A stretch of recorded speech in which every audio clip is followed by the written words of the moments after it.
Sonia, how nice to see you. I hope I'm not disturbing you. Not at all. I'm reading letters as usual. Are there any new questions? A few. But you know, it's always so interesting as to why there are so many questions about table manners. Well, that's easy to understand, because most people are at ease in their own homes, but often are confused at a dinner party.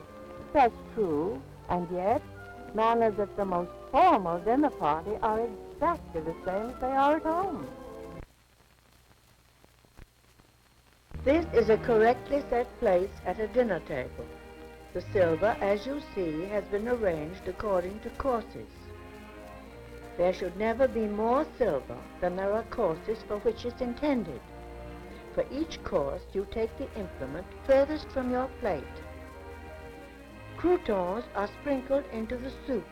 Crackers are served as such things as clam chowder or oyster stew, in which event it is proper to crumble them, if not too many at a time.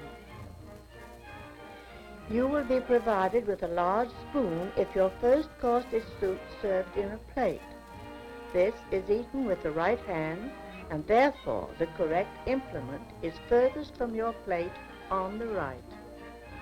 You fill the spoon by dipping it away from you, and then sip from the side. If you wish to take the last spoonful of soup, you may tip the plate like this.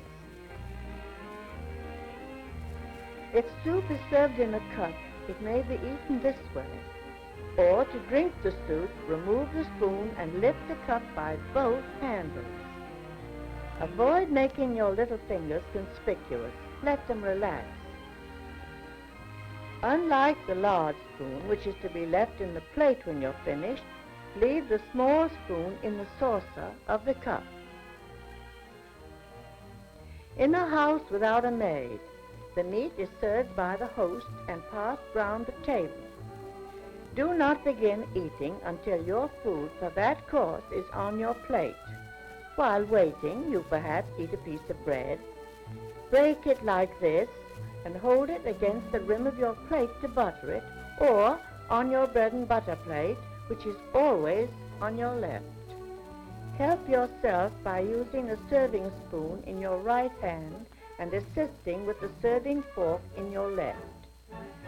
Then place the spoon and fork together at the side of the dish and pass it on. Remember to place each dish passed to you on the table to your left. This provides free use of your right hand. Cut small bite-sized pieces of the meat and eat each separately. Try not to talk or take a drink of anything while you have food in your mouth. Eat as quietly as possible.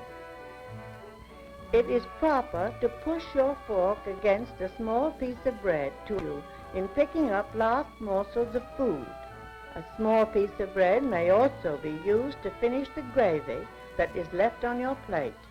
If you pass your plate for a second helping, place the implements to the right and well up on the plate, so they will not slip off, and also to provide ample room for more food. Salad may be served either as a separate course, such as this, or it may be placed on the table before you sit down. In this case, your salad is that at your left. If a knife is provided, its blade must be of silver or stainless steel. It is absolutely correct to cut your salad with a knife.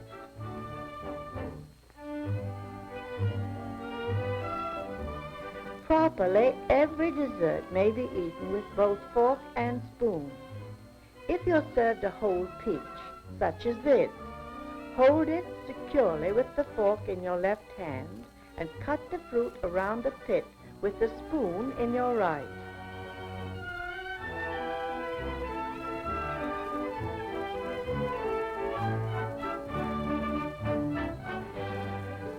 Dip the tips of your fingers into the finger bowl. It is correct to pat your lips with your moistened fingers and dry both fingers and lips with your napkin.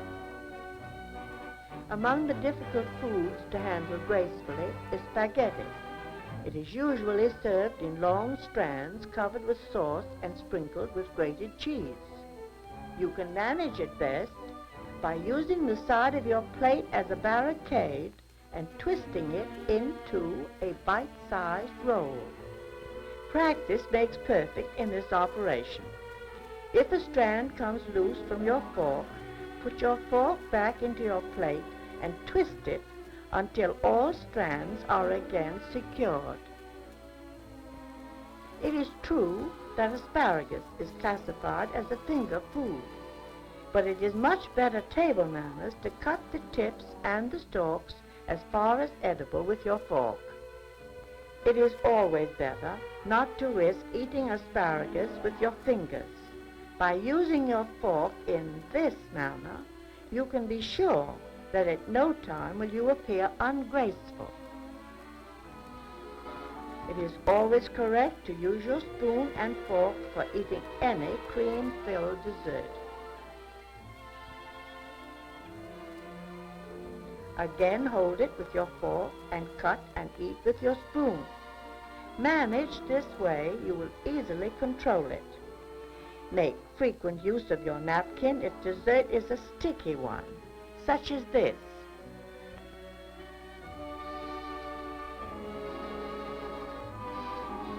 Fruits, such as stewed cherries, which you put into your mouth, pits and all, may be eaten with a spoon alone. It is correct, however, to use your fork as well. You drop the pits into your spoon and place them on your plate.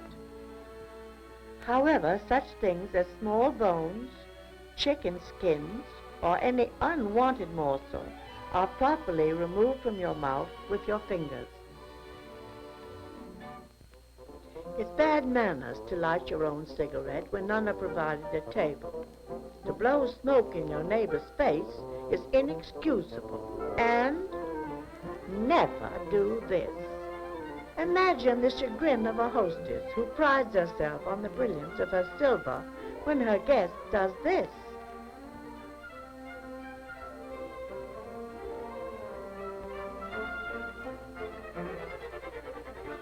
And adds insult to injury by being suspicious of the glassware. Blow your nose if you must, but do it inconspicuously and be sure your handkerchief is fresh. And don't apologize. You can't help coughing, but if it lasts any length of time, you should leave the table. Making up the table is not only unattractive, but unnecessary. Whenever you're being waited on, you will be served at your left. With the exception of having someone wait on you, everything is exactly the same. Even in a house of greater size and formality, you will not encounter any new rules nor changes in behavior.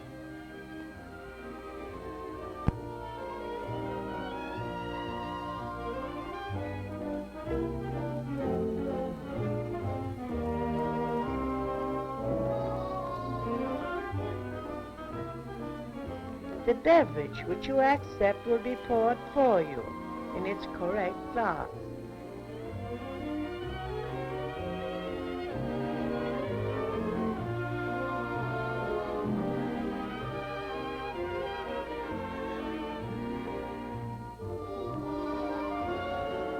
Unless you have refused a course and left its implements untouched, the outside ones on either side of your fresh plate are the ones you take.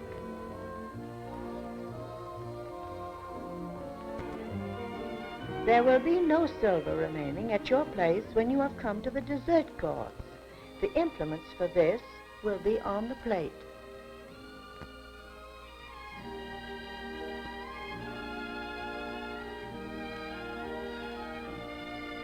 As you see, all table manners follow a set pattern.